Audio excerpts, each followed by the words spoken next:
LeoT, known as Pico Spaulding, passed on to his next journey on Sunday, January 22, 2017, at the estimated age of 17 and a half. He came into our lives in November of 2001 and spent over 15 wonderful years with us. Leo was running loose on our streets, and the first we heard of him was when a neighbor came to Molly and said she almost hit a dog with her car. For 3 days he ran loose and no human was going to catch him in a foot race. We tried using our female Shih Tzu Chi-Chi to attract him, and he had no interest. Even the police canine unit was no match for his speed. Everyone had pretty much given up on him, but Amalia was never going to give up. After 3 stressful days, on a cold, rainy night, Amalia spotted him on a neighbor's doorstep and got on her hands and knees and crawled to him, talking to him with love. Leo protested and whined, but being exhausted and hungry, he stayed, as she spent over 20 minutes slowly approaching him. With no ID tags, except a name badge of Buster, and no microchip, he became a part of our home. We named him Leo, after Leo the lion. He made a few dashes out the back door in his first days, but got caught one time when he decided to showboat and lift his leg on a tree as Ron dove and put a death grip on him. And days later he just stopped when he heard Ron's determined footsteps coming after him.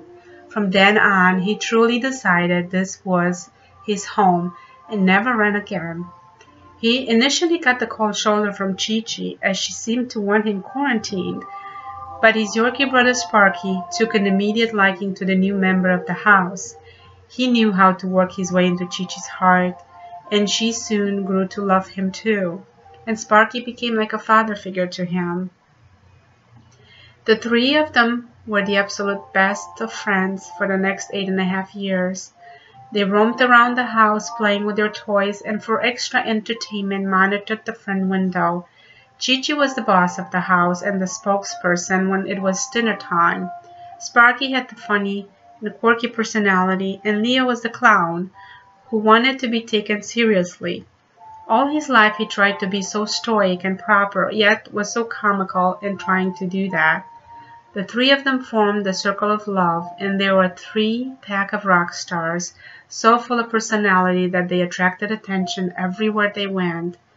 He loved his nightly 2-mile runs with his daddy, and considered it a race, as he would launch into a sprint when he knew they were getting near home. He was graceful and athletic, yet could be so clumsy looking at times when he would overestimate his own abilities by trying to do something spectacular. He was skinny all his life and never had a big appetite. Ron would even have to coax Leo into eating his dinner sometimes by getting on the floor and acting like he was going to eat Leo's food. Always the competitor, this would get him to eat. There's never a dull moment with Leo around. With Sparky's passing in 2010 and Chi-Chi's in 2011, Leo went from being the baby of the house to being the senior. He went through a long period of adjustment, but grew to love his much younger new siblings, Nico, Ray, and Aida. He was even the inspiration for adopting Ray, as Amalia spotted Ray at a shelter and saw similarities to Leo. Somehow, Leo, being a bit aloof, never saw the similarities. Leo was originally thought to be a Pekingese until someone pointed out his strong resemblance to the Tibetan Spaniel breed. The mystery was finally solved when a DNA test proved that he was 50% Pekingese, 25% Shih Tzu, and 25% Japanese Chen. Despite his mixed breed, he became an honorary Yorkie by having multiple Yorkie siblings and attending the Yorkshire Terrier National Rescue events. His motto was, "He will be whatever we want him to be." A new experience for him the last 2 years of his life was when his human sister, Faith, arrived. He was most patient with her and quite curious, as he did not hesitate to check out her play yard. Leo would usually camp out in his bed and just study her for hours. He always looked concerned that his parents had no clue how to take care of her. Leo was a terrific traveler in the car. We enjoyed many wonderful trips with him, including numerous trips to Florida, Nashville, and Toronto, as well as trips to Door County, Mackinac Island, and Niagara Falls.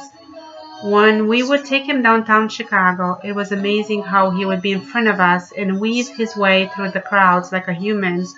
He had no fear. He was so photogenic, and if there was a camera around, he would find it. One time he got upset with Amalia when she spent too much time taking pictures of her amaryllis plant. Even at the age of 17, Leo looked half his age.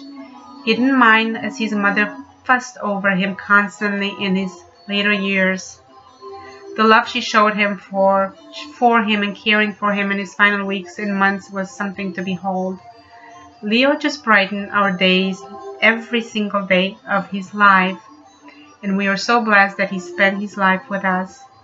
He will be so missed by his family and will remain in our hearts forever. His body was laid to rest at Arrowwood Pet Cemetery next to his siblings Chi-Chi, Sparky, and Chirpy, and his uncles Teddy and Ricky Mintoy.